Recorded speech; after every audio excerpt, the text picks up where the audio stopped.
और इसी वाले से शो में गुफ्तगू करने के लिए मेरे साथ मौजूद हैं डॉक्टर सादिया, जो कि जनरल फिजिशियन है। मेरे साथ मौजूद है आलिया टीकू, ब्यूटिशियन है। वालेकुम अस्सलाम, सैलून ओनर है। और साथ में मेरे साथ मौजूद हैं अस्मा इनायत, फिजियोथेरेपिस्ट हैं। आप तीनों प्यारी प्यारी ख़वातीन को मैं अपने शो में कहती हूँ खुशामदीद।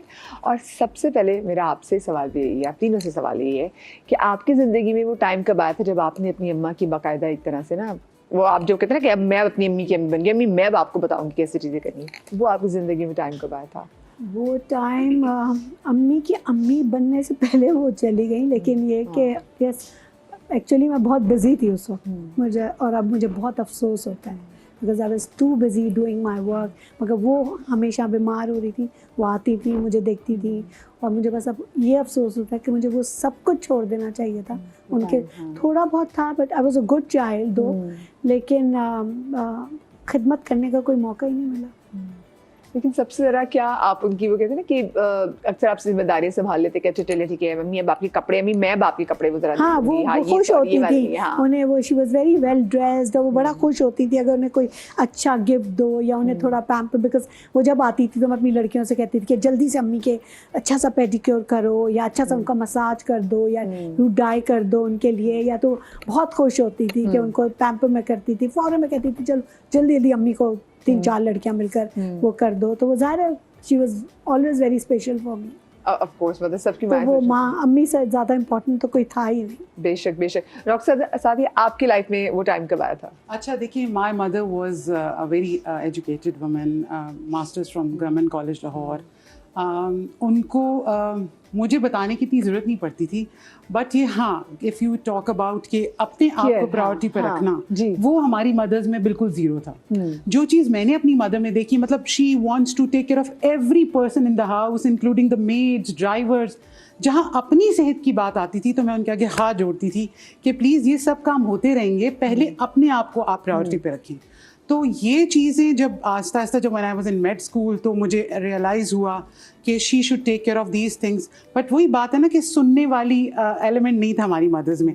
दे want to give every comfort to their family excluding their own personality. अपने बारे में ख्याल नहीं रखा, सेल्फ लव नहीं था। पुरानी माँ में भी, उनसे पहले भी देख लें तो उनमें सेल्फ लव बिल्कुल और नहीं था। दूसरी इंपॉर्टेंट चीज़ ये कि हेल्थ को प्रायोरिटी पे नहीं रखते थे ना। मतलब बाकी सारे काम मैं उनको हमेशा समझाती, दुनिया के सारे काम हो जाएंगे, बट आपकी हेल्थ जो है ना वो एक दफ़ा ख़राब होगी फिर। बट ये चीज़ें उस वक्त रियलाइज़ हुई जब वो बिस्तर पे आई, and then I started realizing कि इनको उसी वक्त पकड़ के बिठा देना चाहिए था। But unfortunately I lost my mother 3 years back. But ये है कि she lived a very good and very exemplary life. माशाल्लाह। डॉक्टर अस्मा, आप बताइए आपने कब वो जिम्मेदारी संभालना शुरू की? आई वुड से जिम्मेदारी संभालने से पहले आई थिंक रियलाइजेशन उस वक्त हुई थी। It was school days when she had fallen sick, and जब वो अपने फर्स्ट ऑपरेशन सर्जरी के लिए जा रही थी, and that was the time when she came back from there. She went through a lot of not just psychological but also emotional. अगर मैं आपसे सर्जरी का पूछूं, सर्जरी किस चीज़ की? She had a brain tumor. And the brain tumor was not I was in grade 6 at that time. और grade 6 के बच्चे को तो बहुत चीजें उस वक्त पता भी नहीं होती क्या होगा। I was so young. My biggest concern was mom and dad are not going to be here. Who's going to make me study for my final exams? So it was as young as that. और उसके बाद जब वो वापस आए हैं तो जो उनके ऊपर physically as well as psychologically and mentally जो उनके ऊपर प्रेशर्स पड़े हैं, because she lost her facial conditioning and all of that, because उनके टिश्यूज पूरे वो हो गए थे. Then she wouldn't go for her plastic surgery. We kept pushing her. We kept doing that. The next stage was she completely isolated herself. And that was the time जब हमें इतना ज़्यादा ये चीज़ फील होती थी कि you know ये isolation सिर्फ इनको नहीं मार रही, बाकी पूरी फैमिली को भी मार रही है.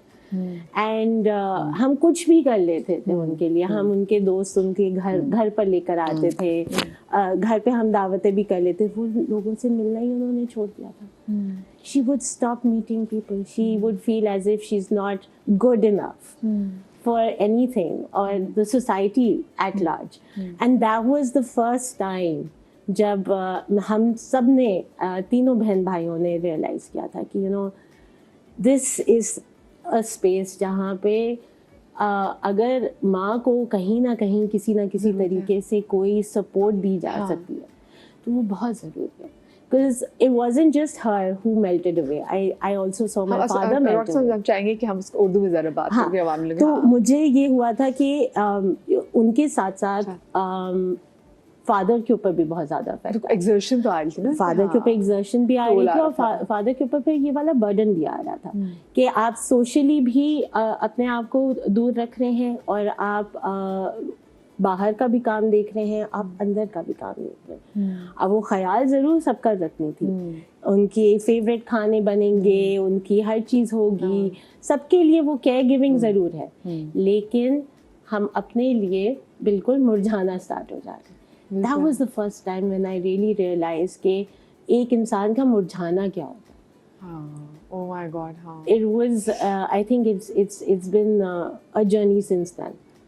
मुझे इस बात की पता वैसे खुशी भी है कि अगर हम देखते हमारे से पहले वाली जनरेशन उनमें ये रियलाइजेशन भी है और वो साथ भी खड़े हुए। मैं अब देखती हूँ नहीं, मतलब हर जनरेशन मुझे लगता है माओ से तो प्यार सब एक जितना करती है, लेकिन वो जो रियलाइजेशन है कि हाँ ज़रूरी है अब हमारी माँ को हमारी और हमें होना है, क्योंकि बहुत से लोग कहते हैं we understand that you need us, but of course हमारे भी अपनी बहुत सारी रिस्पॉन्सिबिलिटीज़ आगे हैं जो हमें पूरी करनी है। सो और वो बच्चे फिर वो उन घोंसलों से उड़ जाते हैं।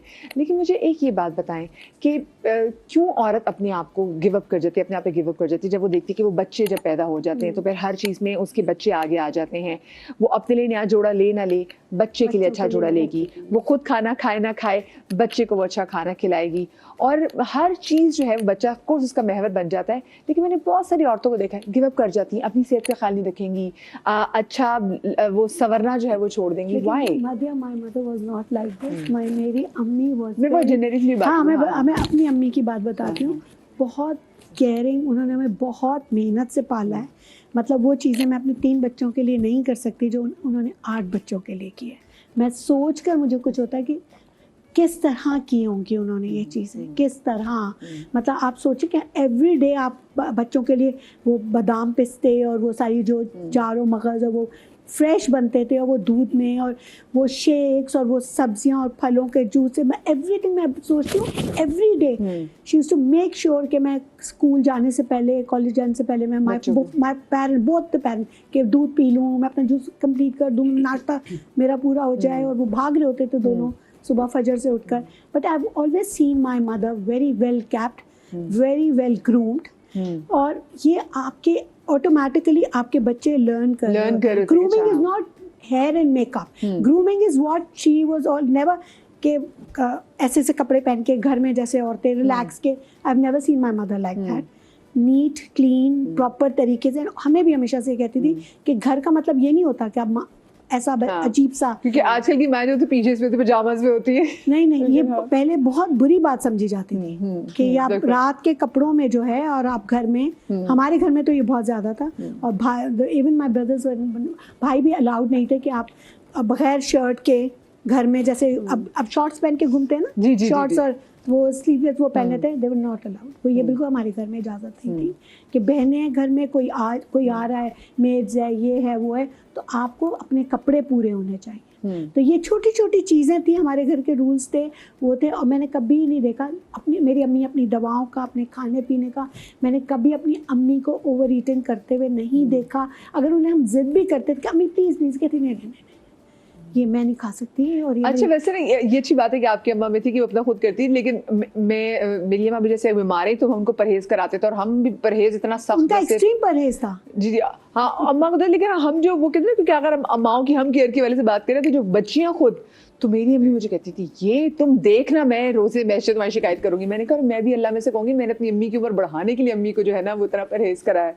सो ये बस बच्चों के लिए आई एम श्योर बड़ा मुश्किल होता है, बिकॉज जैसे आपकी मदर ने बीमारियां गुजारी हैं, और I am also not that lucky कि मेरी अम्मी भी हयात नहीं है, तो ये बड़ा बाद में होता है कि हाय चलो करने ही देते। आपको वैसे कभी ऐसा आता है कि हाय इतना ज़्यादा परहेज ना कराते? अच्छा देखिए, मैं हमेशा ये कहती हूँ कि द मदर या औरत, she is the backbone of the family, ठीक है। अब जैसे मैं मिसाल देती हूँ, हरकुलीज है ना, हम देखते हैं उसने एक पूरा आसमान उठाया हुआ है, she is the mother is the Hercules. कितनी प्यारी बात की आपने, बिल्कुल सही राइट।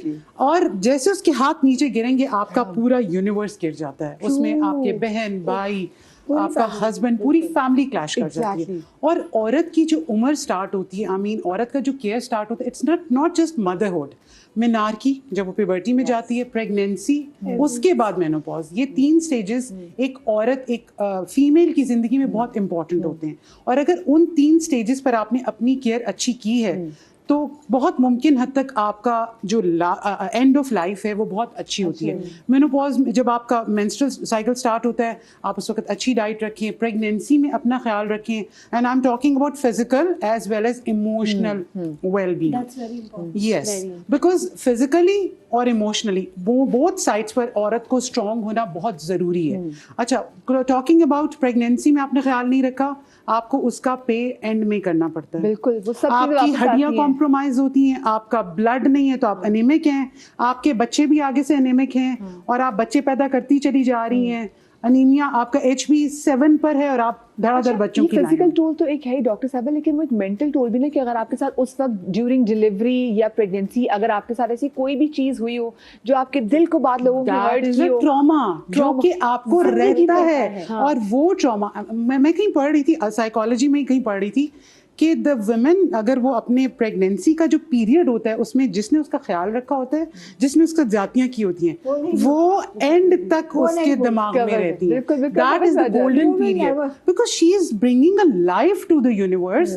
तो इतना तो कम से कम आप उसका ख्याल रखें कि वो एक माँ बनने जा रही है, तो आप फैमिली में कुछ नहीं तो हमदर्दी के 2 बोल ही बोल दें। एग्जैक्टली, बड़ा जरूरी मुझे बताएं डॉक्टर साहब, क्योंकि देखिए आप तो जनरल फिजिशियन है, आपके पास जब लोग आते हैं आप क्या ऑब्जर्व करती हैं और आपका अपनी क्या रीडिंग है सोसाइटी की कि औरतें क्यों गिव अप कर जाती हैं बच्चों के बाद? देखिए, सबसे पहले तो सपोर्ट, फैमिली सपोर्ट। फिर मैं ये अच्छा, कहूंगी सर, कि हम कंटिन्यू करेंगे इस सवाल को, लेकिन ब्रेक आ गई है, तो ये आप दोनों से मेरा एक सवाल है कि खवातीन क्यों गिव अप कर जाती हैं। मुझे कॉल करके आप भी बताएं कि माँ बनने के बाद ऐसा क्या होता है कि अपना ध्यान ही नहीं रहता एक छोटी सी ब्रेक के बाद।